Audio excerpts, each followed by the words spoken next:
workshop today, we will have senior government officials, international experts, subject matter specialists, funders, practitioners, and young people to come together and to discuss and debate and co-create this framework for large scale economic opportunities for rural youth in India. So with this, I would also like to start with our keynote conversation. Please, a round of welcome for Mr. Pradeshi ji and Mr. Shambi Shah. Namaskar. It's a great honor, pleasure to be here today. Mujhe National Conference of Youth mein aakar bahut khushi hui. We were already struggling, emerging from COVID. We have this, climate change, pollution, biodiversity loss challenges, the triple planetary crisis. Then the war in Ukraine starts driving scarcity around basic necessities for people, impacting poor countries and poor communities, in particular food and energy, and on and on. And much of the story in terms of how we will be able to rescue the SDGs is precisely depending on what happens here in India.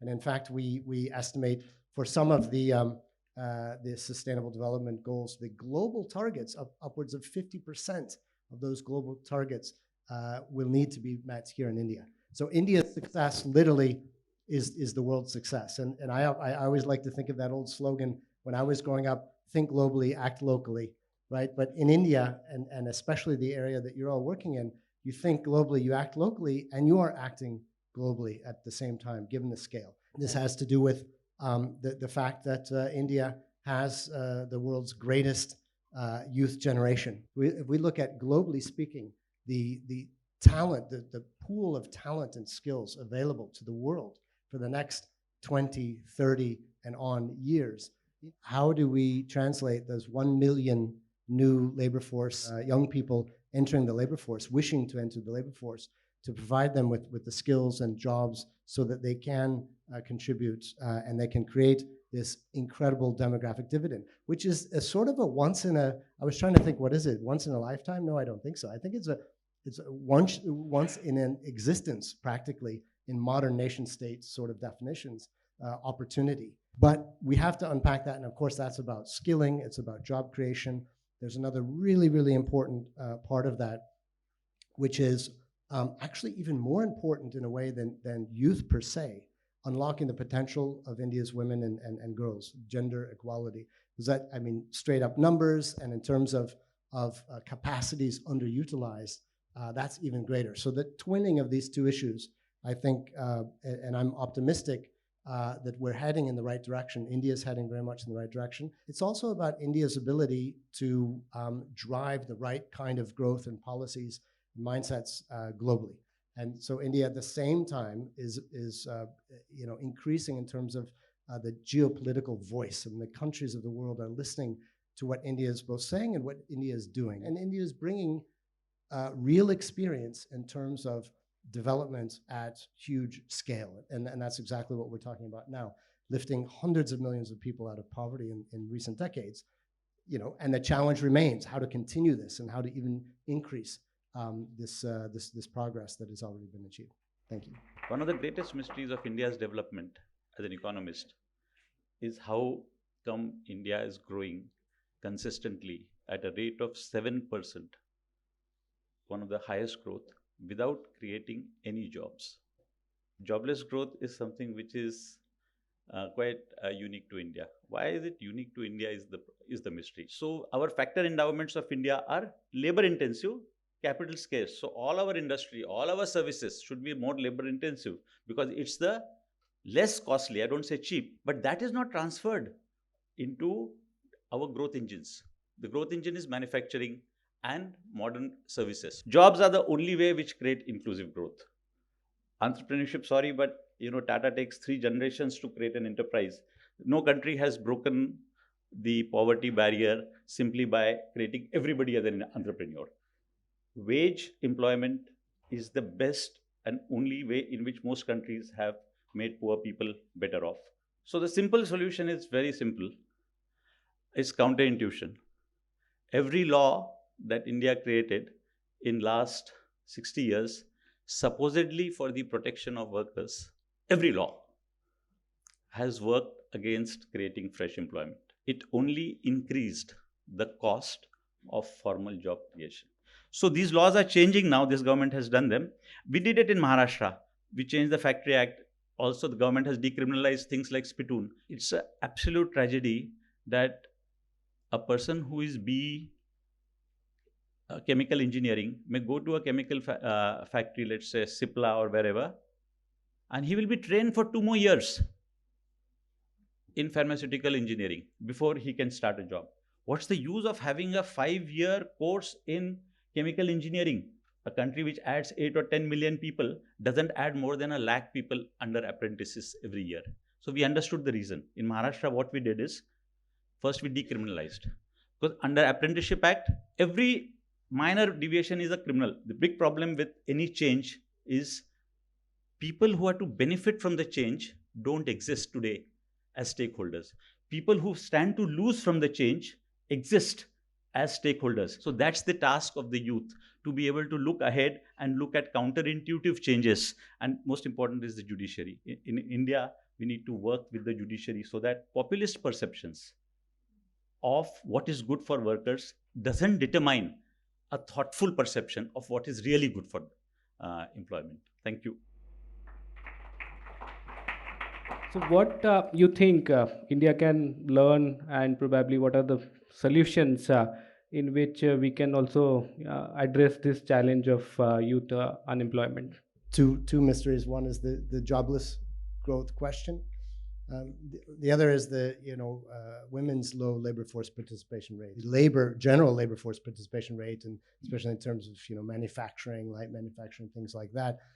As wages increase, then the cost of discrimination increases, and so you reach a certain point. You've seen in some countries that the social factors keeping women out of the labor force kind of are overruled by the economic decision making of society. So any system, household, firm, nation, not utilizing its inputs efficiently, having too much of one and too little of the other, means that the marginal product, so let's say men, generally speaking, in a patriarchal society, the marginal product is very low.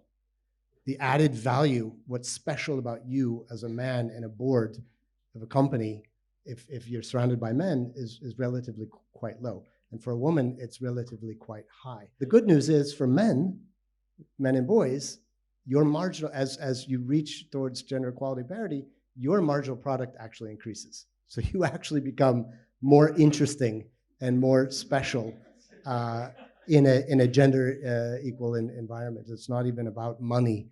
It's about the right policy mix and approaches and social norms and things like that. Mr. Sharp added the one about low women participation. Again, this is a very terrifying thing for India.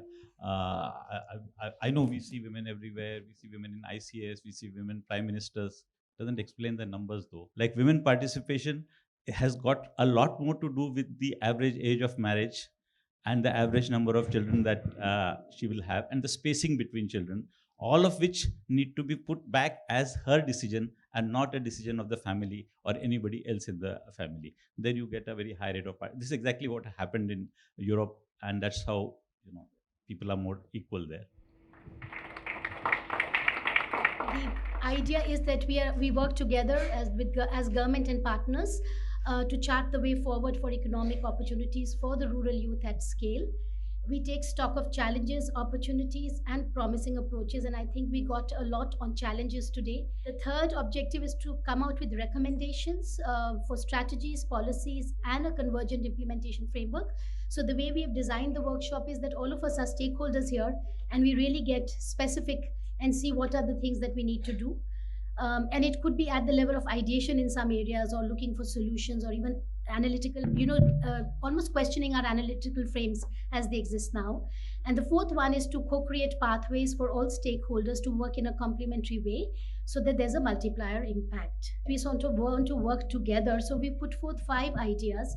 One, we would like everyone to consider district as a unit of change, because this is where all the actors in the ecosystem can come together to collaborate and to converge their efforts and resources for impact at scale. The second is increased rural activity, and I think we have to take a lot of that on board, because we are looking at economic activities that create economic opportunities for the rural youth.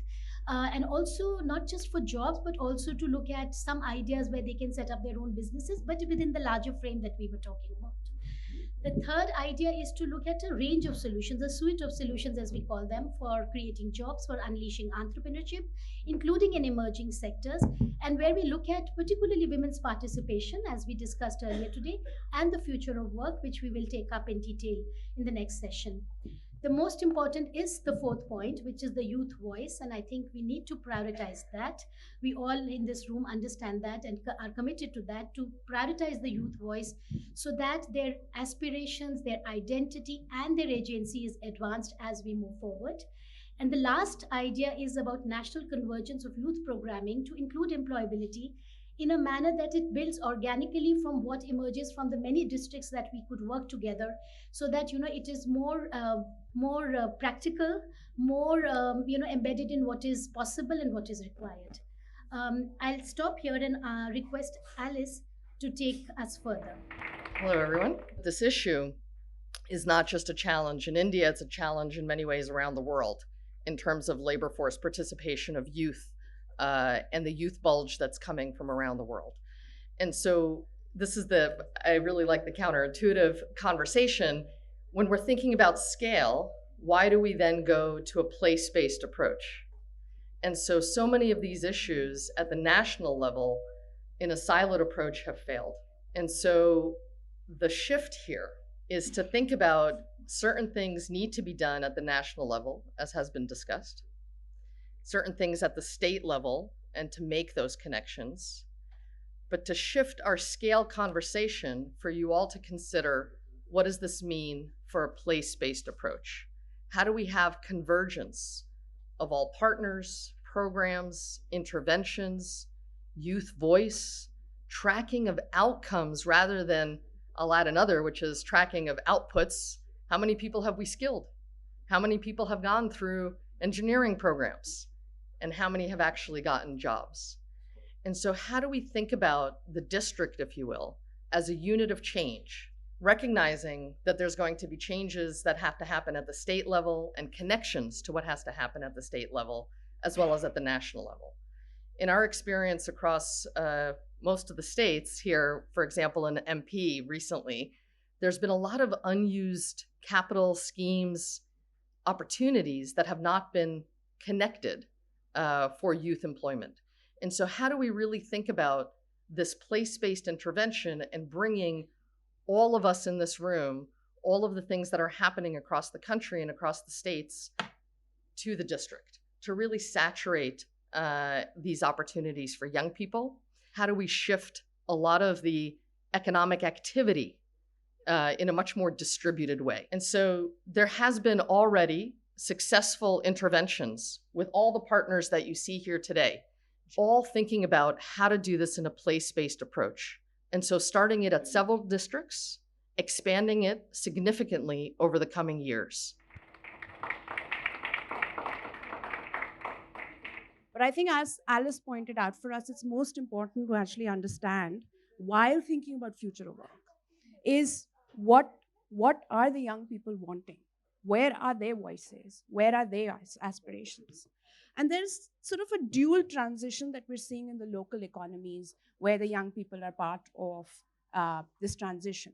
One is sort of diversification of the economies. There's a lot more demand for products and services that have never been seen before. But there's also a lot of new opportunities, new thoughts that are sort of emerging.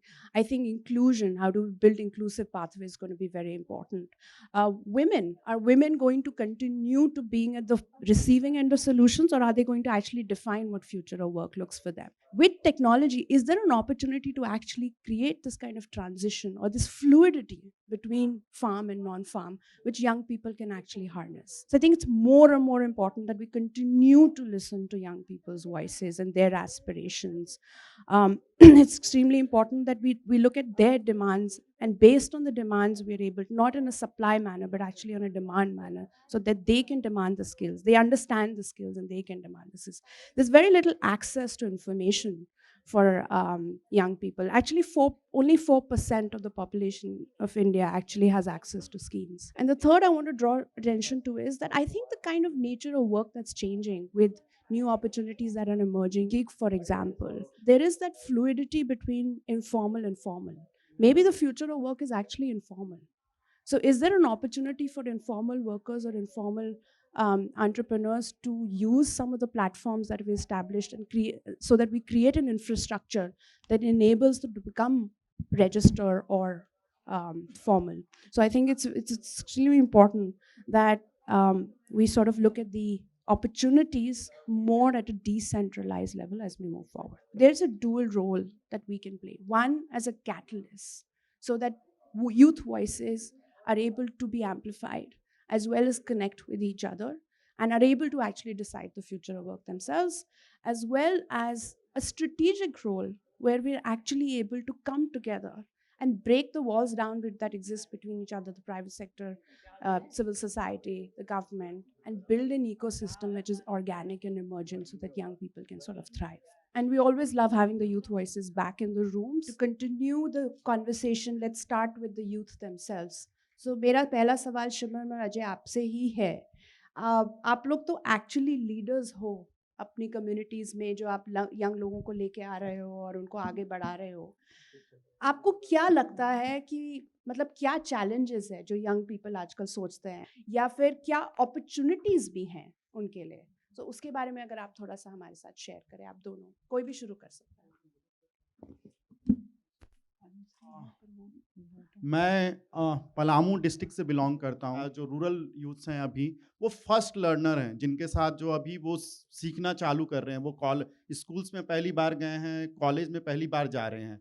तो उनके लिए सबसे बड़ा जो problem दिखता है कि उनको एक सपोर्ट सिस्टम जो उनके पास में होता, कि उनको एक हैंड होल्डिंग के लिए, या उनको जो बेसिक्स में उनको जो प्रॉब्लम्स आती है कि कैसे एक्सप्रेस कर पाएँ, या कुछ चैलेंजेस है तो उनको एड्रेस कर पाए. एक तो जो ग्रास रूट में उनको एक सपोर्ट सिस्टम जो ज़रूरत होती है वो होता है. दूसरा कि उनके पास टेक्नोलॉजी का उतना ज़्यादा एक्सेस नहीं है. मैं जिन अपने ब्लॉक्स या जिन डिस्ट्रिक्ट्स की बात कर रहा हूँ, वहाँ 5 से 10% ही टेक्नोलॉजी एक्सेस है. सब मार्जिनलाइज्ड कम्युनिटीज़ हैं, ना उनके पास कैपिटल है, ना फाइनेंसेस है. तो कोई तो उनको एक छोटा भी सपोर्ट अगर हो तो उनको एक बिलीव होगा, उनकी फैमिली को बिलीव होगी कि वो उसको स्टार्ट कर सकें. मेरे जो क्षेत्र के युवा हैं, वो ये चाहते हैं कि उन्हें मतलब कि मार्गदर्शन मिले कुछ ऐसे लोगों से जो उनके क्षेत्र में आगे बढ़ चुके हैं, और वो हमारे यहाँ क्षेत्र में आए और उन क्षेत्रों के युवाओं से बात करके उन्हें मार्गदर्शन प्रदान करें कि कैसे कैसे किन किन रास्तों की मदद से वो आगे बढ़ सकते हैं. Thank you so much. I've always believed the biggest contribution an entrepreneur can actually make is in the idea. And I think we do need to enable young people to understand that we're with them, regardless of, I think failure should be celebrated. I think they need to sort of understand that that's absolutely fine. I think these two very, very important points. I want to sort of understand from you on your thoughts on basically looking at the possibilities of the micro entrepreneurs creating jobs. We can't create so much of formal employment, so we have to ensure that we get some amount of micro entrepreneurship. Does anybody know that what is the biggest barrier for a rural youth to become an entrepreneur, and why the banks don't finance them, and they legitimately don't finance them? Yeah, any answer? So the only asset in rural area is their agricultural land, and we, great protectors of the poor, have made a law which says no agricultural land can be mortgaged, period. A private person can take any amount of credit and do this and that with him in the corporate sector, but a person who has got 3 acres of land, that's his only asset, can't mortgage it to set up a storage center or all. Agriculture and non-agriculture as a continuum, like formal and informal sector is also a continuum. They need land as an input, and they need finance, and both of them are structurally stopped because of our thought process of helping somebody else. So we need to absolutely get rid of them. Come on, let's hear some energy. This is such a great, exciting conversation, and it's so great to be here in India for years and years. And I've been doing work in the youth employment field for about 20 years. We can amend the Constitution, but we can't amend people's minds. We've got to also work on mind shift and cultural changes, and that happens at the local level, at the community level. Like, there's a lot of talk about the future of work and future skills, but as you said, you can't predict this stuff, right? So you can't, if you spend all your time trying to think about what skills are going to be needed 10 years down the line, we're going to lose a whole generation of young people today.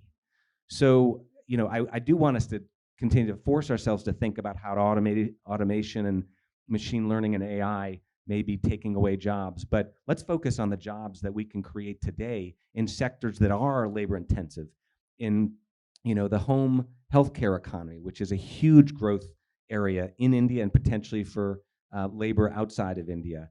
I will say that the other thing that's been proven over and over in this conversation about the future of work is that it does not come down to technical skills. It's really about those broader foundational skills that every person, but every young person, particularly as they're starting out, has to cultivate, and we have to help them cultivate that, because they're going to have to continue to learn. This, you've heard about the lifelong learning challenge. We talk a lot about skills, foundational skills, soft skills, technical skills, but at the end of the day, with the young people we're working with, especially in rural India, but also in many other parts of the world, they actually have to feel like people believe in them, that adult allies actually believe that they have potential. Every one of us in this room, I bet, has had somebody in the room. You wouldn't be here if somebody hadn't said to you, you can do this. You don't think you can do this, but you can do this. Many of our young people don't have people saying that to them. And we're trying to create a platform and a movement where adult allies are saying that to them every day, and young people are also telling them how they can be better supported.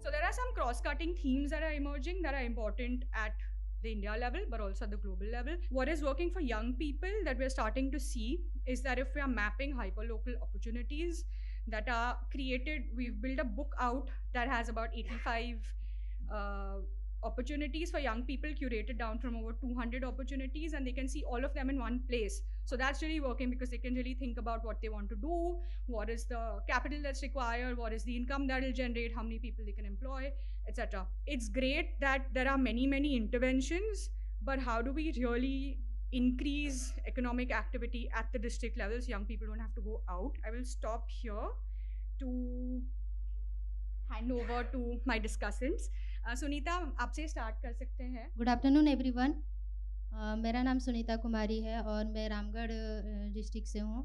मैं GOIN में 2 साल से लगभग youth advisory group में सदस्य हूँ. हमारे Ramgarh area में बेसिकली ग्रामीण युवा अधिकतर जनसंख्या है, जिसमें युवाओं को स्किल या एम्प्लॉयमेंट में जाने से पहले उन्हें करियर काउंसलिंग की बहुत आवश्यकता होती है. युवाओं के जो गार्जियन होते हैं, उनके माता पिता होते हैं, उन्हें भी इतना आइडिया नहीं होता है कि अपने बच्चे को हम किस लाइन पे भेजें. तो एक करियर गाइडेंस के थ्रू काउंसलिंग जो पेरेंट्स का होता है, उनका भी काउंसलिंग किया जाना चाहिए और उन्हें सपोर्ट दिया जाना चाहिए कि वो किस मार्गदर्शन में आगे बढ़ के अपना जीवन सफल बना सकते हैं. जैसे बहुत से युवा हैं जिनको अपने ही अंदर की कुछ हुनर होते हैं जिसके बारे में उनको भी पहचान नहीं होती है. तो एक मार्गदर्शन दिखाना चाहिए उन्हें कि वो किस लेवल पे आगे जाके अपना भविष्य बना सकते हैं. और ये हमारे यूथ हब के माध्यम से भी काम शुरू किया गया है, जिसमें हम युवाओं को बेसिकली करियर गाइडेंस पे मार्गदर्शन देते हैं. Sunita is from Ramgarh. आप रामगढ़ से हैं, मैं रांची का रहने वाला हूँ. तो मैं आपको ये बताना चाहूँगा कि राज्य सरकार के सहयोग से रामगढ़ ज़िले में भी कौशल विकास के लिए काफ़ी संभावनाएं की गई हैं. ग्रामीण विकास मंत्रालय, जिसमें मैंने पहले काम किया हुआ है, वहाँ पे भी काफ़ी स्वसहायक ग्रुप भी लगी हुई हैं और हम सबका उद्देश्य है कैसे उसको हम और आगे बड़ा करें। बट कुछ भी करें उसमें आपके जैसा उत्साह होना चाहिए ताकि आप जो अवसर मिला उसका पूरा फ़ायदा उठाएं और अपने उन्नति और प्रगति के लिए काम करें। So the first issue is that there's a mismatch on the supply side in terms of what kinds of skills women are acquiring. And so I think we need to think a little bit about how we can shift those choices, those occupational choices. That's hard to shift because a lot of this is driven by kind of social stereotypes around what is appropriate. The big challenge, of course, is that women need to move for work. Most people need to move for work currently. So in the meantime, I think some support needs to be given to young people who want to migrate. Migrating is challenging. It's even more challenging for women than it is for men. Can workplaces provide amenities and environments that are more conducive to retaining women, right? Whether that means flexible hours, whether that means flexible location, whether that means providing safety from sexual harassment, right? Workplaces need to become more amenable for women to stay there for longer periods of time. Again, a harder problem to crack, but here the onus is really more on the private sector and working with them to find partners who could maybe collaborate on developing programs that can keep women in employment for longer. Those are just some thoughts on this particular issue of getting more women into the workforce. So first, I agree everything fully with everything that Anisha said. For example, if rent laws are in favor to provide rent rather than purchase, and you bring down the prices of housing, that could be another thing you could do for migrants. So there could be a whole bunch of things, but really the engine of growth is moving from rural to urban, and we need support for migrants so that they can move, and the faster they move, the better. The story is actually not as bad as it's made out to be, that 70% is still in rural, etc., etc. So coming to the rural part, so yes, our work, we do some work in the rural part. Again, background, it's a very new program for us. We've been working in two areas here, one in agriculture and one in women's livelihoods.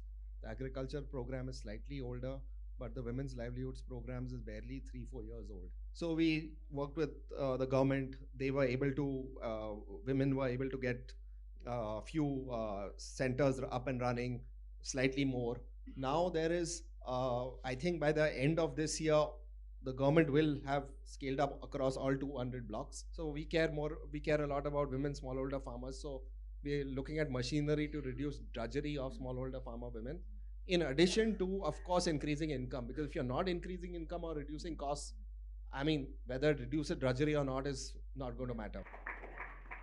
I think it's important to look at how we can really meaningfully engage with the young people and understand their aspirations, what are the challenges that they're facing, but also to really look at if entrepreneurship is an aspirational thing for them to do. Second, I think it's important to look at the policy opportunities and the evidence. The third would be in terms of, looking at who are this ecosystem of partners. Fourth one I would really look at is to document and generate some level of evidence around the models that seems to work on ground. We heard some examples as well. I think today's discussion is not the end. It's just the beginning of these conversations, and we as Yuva are committed to help facilitate those conversations and come up with a concrete action plan.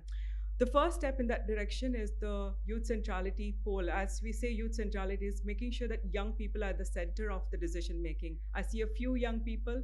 I think we should have more of them in the room as well, because they have the lived realities to tell us what is it that they really need in that journey of support. I want to also ask Ajay as well to share his journey. सभी को जोहार, मेरा नाम अजय है और मैं Palamu district है झारखंड में, वहाँ से बिलोंग करता हूँ और टीच फॉर ग्रीन नाम की एक संस्था है, उसको लीड करता हूँ। ये मैंने 2018 में स्टार्ट किया था जब मैं 25 साल का था। और जो टीच फॉर ग्रीन है, जैसे मैम ने बताया कि हम वर्कशॉप्स, करिकुलम, ट्रेनिंग्स डिज़ाइन करके बच्चों के साथ, गवर्नमेंट स्कूल्स के बच्चों के साथ और जो यूथ है कम्युनिटी के, उनके साथ हम एक्सपीरियंशियल लर्निंग, नेचर के साथ काम करते हैं।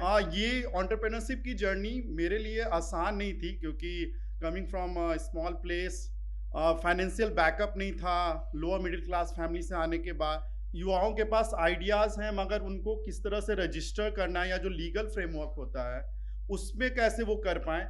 दूसरा है कि स्कीम्स तो हैं, गवर्नमेंट की स्कीम्स या जो स्टेट लेवल की हैं, मगर उनको अवेल कर पाना है। और तीसरा कि एक युवा हर स्किल्स तो नहीं जानता, तो जो अगर मेंटरशिप या जो एक हैंड होल्डिंग होता है थीमेटिक मेंटर्स के द्वारा, अगर वो हो तो वो इस जर्नी में अपने स्किल्स को डेवलप कर पाएंगे और अपने जर्नी को प्रोग्रेस कर पाएंगे। मैं अपने 5-6 साल की जर्नी से ये बता सकता हूँ कि ये एक लर्निंग, अपने पैशन पे वर्क करना बहुत ज़रूरी होता है।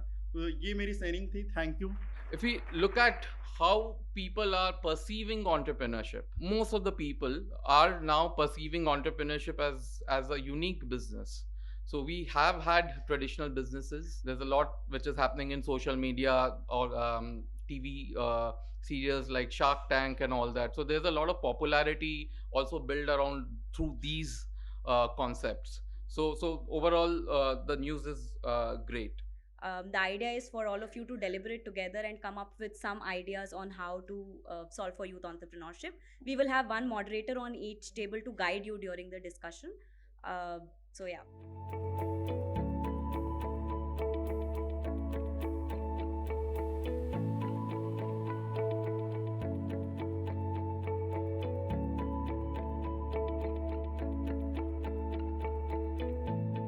Let's get started.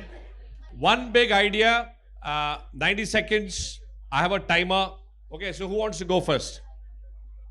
Let's go. Okay. Creating a gig platform which aggregates the use cases from all these companies who have these image-based use cases for the rural context, and then providing skill set to certain youth in the rural areas to tag those images with the certain say tags, like if it could be disease for a crop with certain, say धान में एक तरह की अगर कुछ problem है तो someone will be trained to tag certain types of images for certain use cases, right? So there are gigs available for different decentralized use cases. Creating a gig platform which aggregates it and gives it to the promotes the employment there and brings in the resources to do the skilling and demand from the market outside. So that's the gig platform use case. Perfectly on time. Give them a big hand, ladies and gentlemen.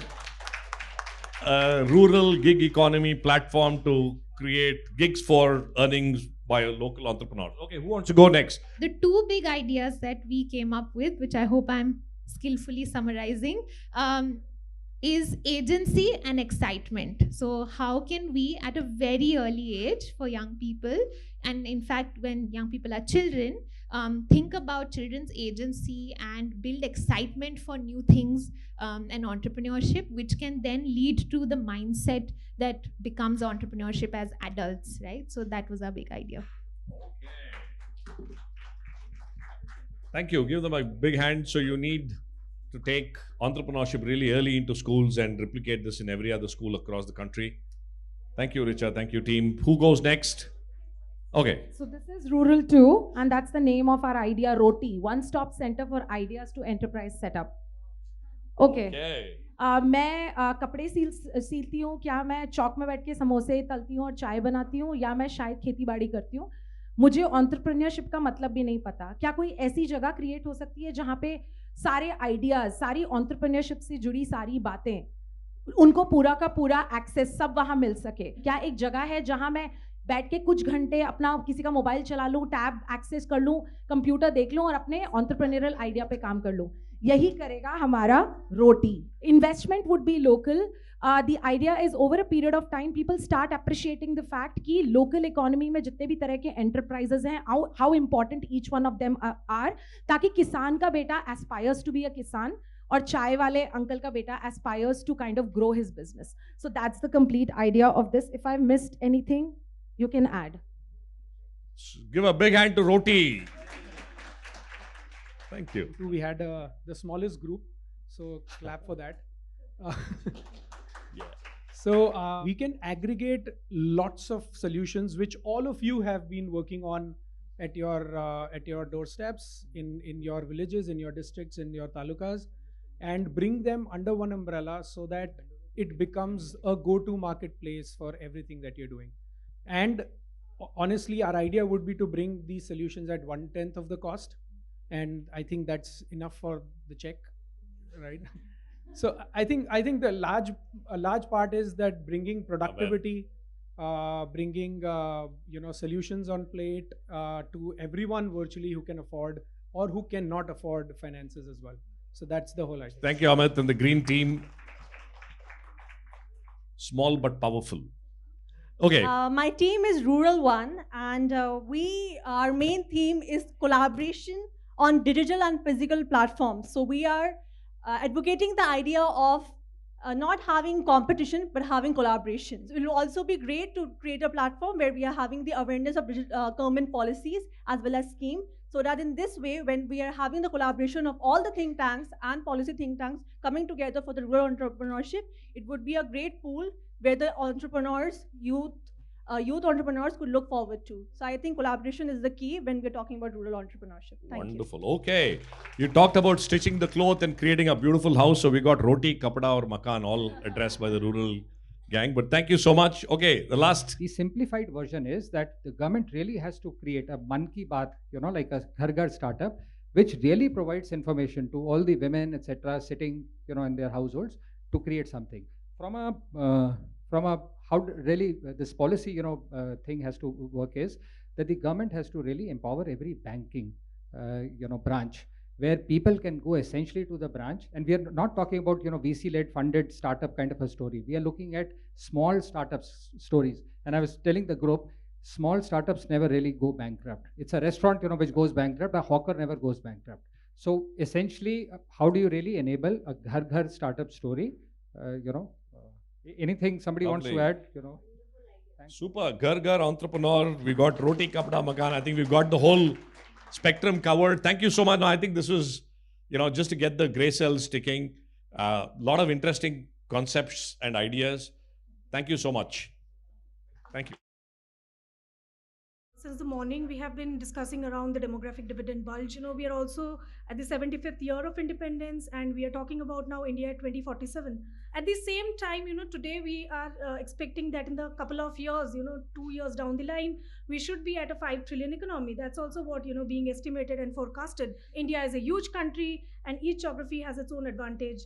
Each district, if we look, each state, as district, if we look, has its own economic advantages and disadvantages. So hence, we see that growth is not something that's uniformly distributed across the country. But however, the positive side is, we just had the Union Budget 2023 coming up, and we saw that a lot of investments are committed around education and skilling between 2000 to 2010. We see that there was a large-scale movement, where a lot of labor force went from the rural areas to the urban areas because there was a need, and the construction sector and the service sectors were booming. The aftermath of this was the women were left behind in the villages, and we saw that the women participation in the agriculture increased as compared previously.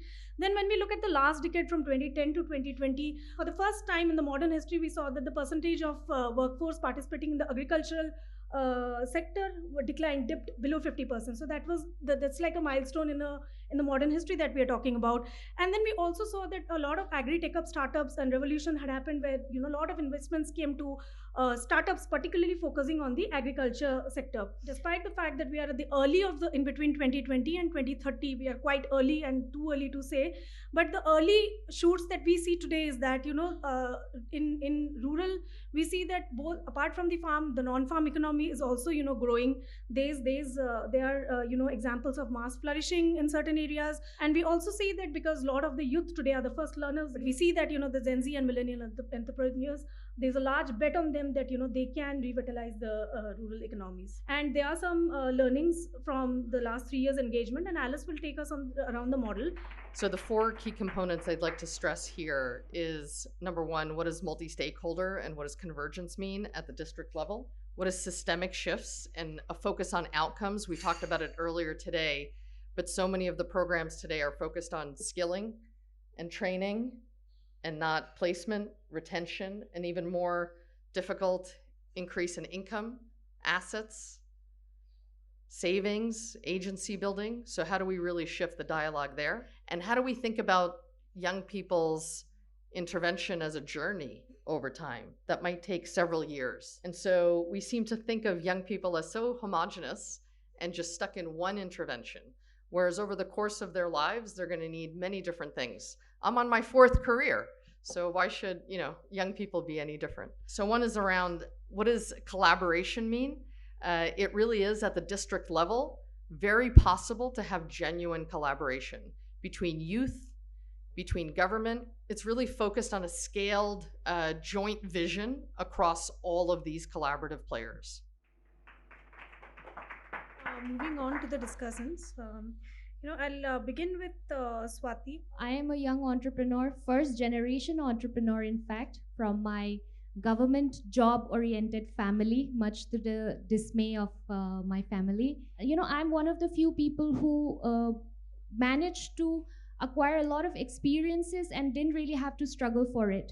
But with COVID, when I did come back, it really shifted a lot of things for me, because what I found as a young person is that because of the 7 years I spent studying and doing something, didn't mean that I had to spend the rest 70 years of my life. And I had to take a stand for myself. And as expected, it was not met with a lot of happiness and approval from the get-go. So the challenge, I would say, is that funding, resources, guidance, mentorship, theories are something else, but at the implementation, when we look at it, there are too many gaps. My goal is to work with rural communities to promote their crafts using the bioresources, and also provide employment, especially to the marginalized community, marginalized youth, and at least be a mentor. I don't know how good of a mentor I'll be, but at least through my experience, I will give them the voice that I didn't get.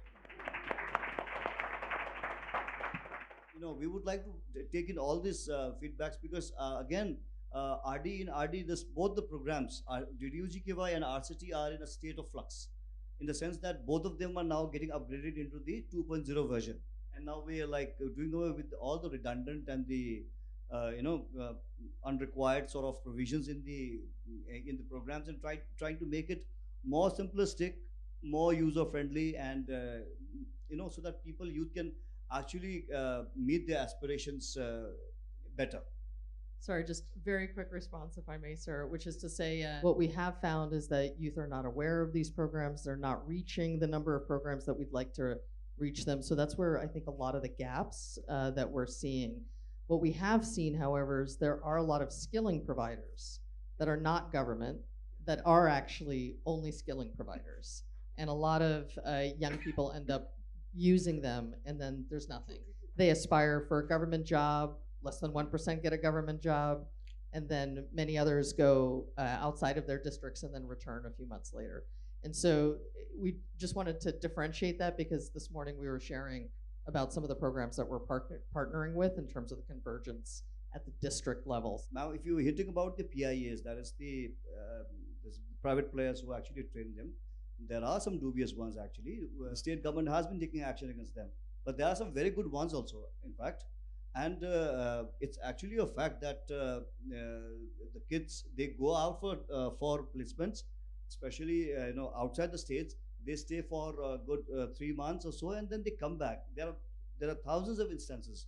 But again, I would like to bring to the house that skilling program, it may or may not necessarily result into permanent sort of placements. Okay, that's another object of discussion. But we should also treat them as a pedestal for exposure, because once a kid is exposed to 3 months to 6 months or 9 months of rigorous training, he or she goes out and actually works and decides to come back. I've seen that their efforts never go in vain. They come back, end up doing something on their own, even if it is wage oriented. People from the hills, they come down, they work in the plains, and then once they earn about 3 or 4 months of salary, then they go back, they establish their own little kiosk or burger shop. None of the skilling candidates go waste, unless the kid himself or herself wants to get wasted. I think none. It's always a win-win. It's always a win-win. I think you covered a very wide swathe of what's happening in the country, and I think maybe just the districts that you are working in also represent a microcosm of what the country is. Essentially, it's about creating entrepreneurs. The hunger for growth is a primary requisite. It's a prerequisite. It's an integral component. There are several subsidies in various government schemes which possibly people are completely unaware of. And I think a lot of what we all need to do in government and agencies like SIDBI is how to make those more easily available. We actually run a program which goes under the name Prayas. It's really an attempt and a complete drop in the ocean to try and bring cheaper funds to people who want loans of say up to 2 lakhs or 3 lakhs. Now, banks do not lend to any of these enterprises because they don't have what is known as collateral. So what we're looking at is the ability to give unsecured loans. It's a movement which has been immensely successful, but the fact is that we're experimenting the ability of this sector to deliver credit to this vast number of people. So let me ask a simple question. Why in the world are we all not getting together? Because there is a public-private partnership today for building roads, bridges, for building airports. Do we have a public-private partnership for solving the problem of youth unemployment? Isn't that one of the largest and the biggest challenges that is facing the country? Literally, there is our own avatars in every village, in every locality. So what we do is, in order to find the Aruns, because very often they're hiding in the woodworks, we outfit a van. Think of it like a van that promotes Bollywood films. So we put a little loudspeaker on top. We have some video, a PC and so on and so forth inside the van. And we literally go from villages to villages and say, do you want to become an entrepreneur? If so, here is a flyer. The story of someone like you will be printed on one side. The other one will say, what's your idea? We're not asking you to fill out forms. We're not asking for an Aadhaar number or your PAN card or what you own, nothing. We are just saying, what ideas do we have? When we do this, it's amazing. We have conducted these kinds of business idea contests in over 8,000 villages in Maharashtra, over 1,000 villages in Raigada district alone, tribal area of Orissa, over several hundred villages in Uttarakhand, in Rajasthan, on and on. I believe some panelists, I think it was Jamie who said that, unemployment is not a disease that a vaccine can fix. However, I think entrepreneurship is a vitamin pill that you can give to a lot of young people in order to face unemployment. And that is exactly what I think all these people are getting. If you look for local entrepreneurs who have local ideas, who know how to serve the local markets using local resources and local labor, engage the local industry to provide mentors. We have over 20,000 mentors around the country. There are country after country, region after region, location after location, which thinks that a combination of think local, act global, which is what many people talk about, is possible in unemployment, in facing unemployment through entrepreneurship. We all have individual ideas, individual solutions, etc., etc. There are stories after stories, case studies after case studies that can be put together. I would love to see platforms like this really bring about a public-private partnership so that all of us collectively can finally get together, and if we can build roads and bridges, I am sure that a solution like that can solve the unemployment problem. Thank you. Sir, I have one query for you, sir. RCT, a bank-led initiative, till date, as per the data available with me, SIDBI has not funded RCT as in the credit linkage. So we would like to, because we also look for the micro loans and all, no? And SIDBI, I just got from my office, we've not received any funding from SIDBI. So if you could just kind of extend your. Sure. In fact, there are many schemes that SIDBI doesn't get involved in because it's for scheduled commercial banks. We are not a scheduled commercial bank. So, there's again, it's a very technical point not to be discussed here, but, there are several schemes and initiatives that we run with various, government departments and on our own. But several schemes we are shut out of because it's only to be run by scheduled commercial banks. I'll check that. I keep thinking about something you said, Swati. You said, I'm one of the lucky few, right? And so how do we make sure, and then I'm thinking about the fact that 2/3 of the Indian population is young people under the age of 35. And so how do we make sure that these rooms are 2/3 young people, right? We create the space, the energy, right? The vibe, right? So that young people want to participate and want to bring their good thinking. At the Global Opportunity Youth Network, we say our tagline is, "The future is young," but the truth is that future is here. That future is now. So I'm gonna say, "Hai Bhavishya Yuva," and I want you all to loudly say back, "Hai Bhavishya Ab Yaha." Can we do that? All right. Hai Bhavishya Yuva.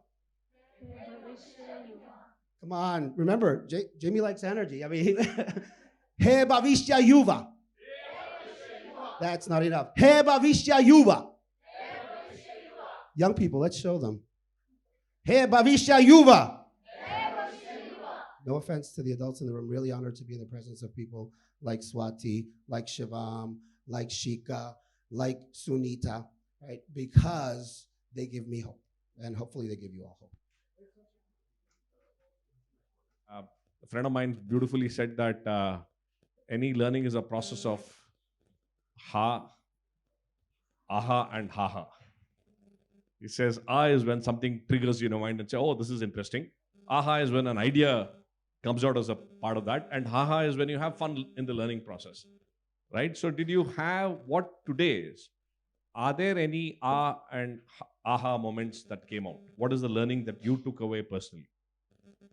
Right?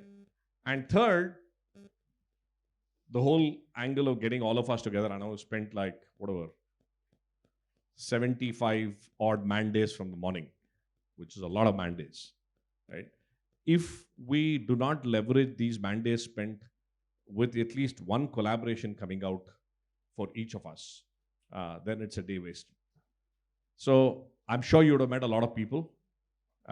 If you can just make one commitment to yourself to say, hey, this person we spoke and I'm going to follow it up and make sure that I work together with them. The aha moment for me was how much we underestimate peer networks of young people, right? Especially as you were talking about, you feel alone and the moment you come into, so how do we then enable peer-centric youth networks to come into play organically at various districts is something that I want to really think about. And lastly, Kanika and I were talking about how we lead eventful lives where we meet only at events. So one commitment I'm making is we will figure out how to work with Devolt and Kanika to bring the whole youth entrepreneurship journey up front. So that's my 3 30 seconds takeaways. Who else wants to go? Swati. Starting a conversation is really important. And with the young people, I want to figure out strengths, aspirations, and through the conversation, see if they want to engage in my organization. If they have a difference in opinion, at least I can lead them to the resources that they desire, So that is something I want to commit to. And for the R moment, I realized that there are a lot of decision makers who are interested in youth centrality and are actively working towards it. And you'll be surprised how many young people don't really know that there are people vouching for them. So yeah, that was my aha moment. Aha is to create an enabling environment that supports youth centrality. We need to first shift the mindset of the decision makers. Also, I will be actively asking for guidance. To give or not to give is up to you, but I will ask for it. Thank you. We'll have a couple more shares. I work with an organization which works with young people, and I would say very proudly, almost 90% of my team is all very young people. So I think a lot of times we grown-up people, we don't give them the space. We always think that we know more. We don't give them the space. We don't give them the opportunity to open up. We don't give them the space to we don't tell them that, we are with you. Just go ahead, take a lead. I think I'm going to do that, more of that. Because we need a lot of out-of-box thinking. Kai jam gayi hai kafi. So second is, I think my aha moment was when people spoke about different possibilities of different solutions. And I'm very proud to say that a lot of those solutions are already being implemented by Medha. Why? Because the youth is a very core of our decision making. We don't do anything without asking them. We have a huge alumni of 10,000 youth from tier 2, tier 3 cities of India, and alumni, majority of them are in our teams, and that's how our solutions come up, be it a gig economy, be it something around entrepreneurship, be it anything in schools or colleges, we always consult them. And I think one collab that I'm going to do is with Urvashi. She said she works with youth and agriculture, entrepreneurship in agriculture. I think we're doing some interesting work with agricultural colleges. I think I'm going to connect with her for that. What will I do individually? Something that I've always been doing, talk in youth platforms because I think I really feel connected there. But this time I'll have more contents to talk. So thanks for that. The second one is what is my aha moment? The whole objective of why we formed InUnity, Innovation for Community, was we totally believe in the fortune that lies at the bottom of the pyramid. But listening to all of you guys, I realized that there is also fortune internationally too. So InUnity will henceforth stand international community. So the haha moment is yet to come, but I'll figure that out. But of course, learning is happening all the time. The last one is collaborations. I came with that one commitment. I came all the way from Mangalore with one commitment that, okay, I would love to learn from all of you, but at the same time implement with 15,000 students we are targeting this quarter in Karnataka. So with that intention, the Climate Krantikaris, I think it is more strengthened now. We have folks who are joining us in the same initiative. So looking forward to that. Wonderful. Thanks. Yes, sure. I just want to say one thing, just one aha moment that was for me was seeing Shivam and other youth from Barwani and Ramgarh and Palamu come here and talk with the panel was my aha moment. This has really fired me. Even though that, of course, the target has been there with me in my mind, but it has really fired me and it really kind of stuck me now here, and I'm going to do it. Thanks to all of you, the wonderful connects, and we're going to write back to Jamie and others. Yeah. And thank you. Terrific. Yes. We are going to make it a priority at the Global Opportunity Youth Network to raise an India Growth Fund to grow this kind of place-based collaborative approach in districts and cities around India with partners like you and others here who would like to work with us to take this work forward. I think this is the most exciting time in India, in the world, to support youth employment. And if we can't make it happen here, we should just go home and retire, in my case. This young schoolgirl from Telangana, one of the villages over there, what she has done is simply brilliant. She has tied 2 sticks at one end with a string, kept it over a bucket which is higher than the 3 utensils she places underneath it. In the evening, when the parents come back from the farm or the garden, all she does is rolls the lemons down on it. So it's a lemon sorter she has created without using any technology, etc., anything. We have got something called Intinta Innovator, which is Ghar Ghar Mein Innovator. But the idea of using that auto with the complete thing, announcing all that, is something which is very unique. So that was my aha moment. We are youth enablers. We have got 718 colleges across the 33 districts of Telangana. Happy to work with any and each one of you. Thank you very much.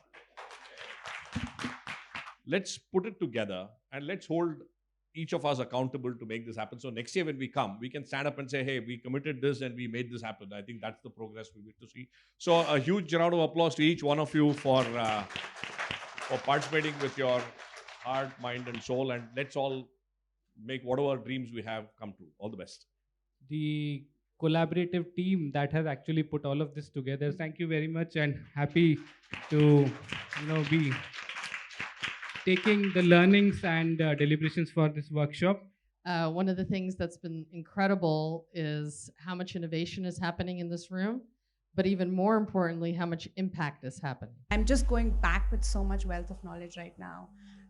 It's been truly inspiring, and especially, I think, special thanks to all the young people who have been bringing their voices over here. I want to make sure that we provide platform to organizations like you sitting here with great solutions to be able to create more Swati and Ajay and Richa. With young people, with critical stakeholders from government, business, and the nonprofit sector coming together regularly to share good practice, evidence, data. So it's an invitation for all of you. If you'd like to learn with us, please be in touch to make sure that this generation is not a lost generation, but the generation that is going to take this globe forward. So all the people, they were this huge, big round of applause for this team. Thank you again for coming.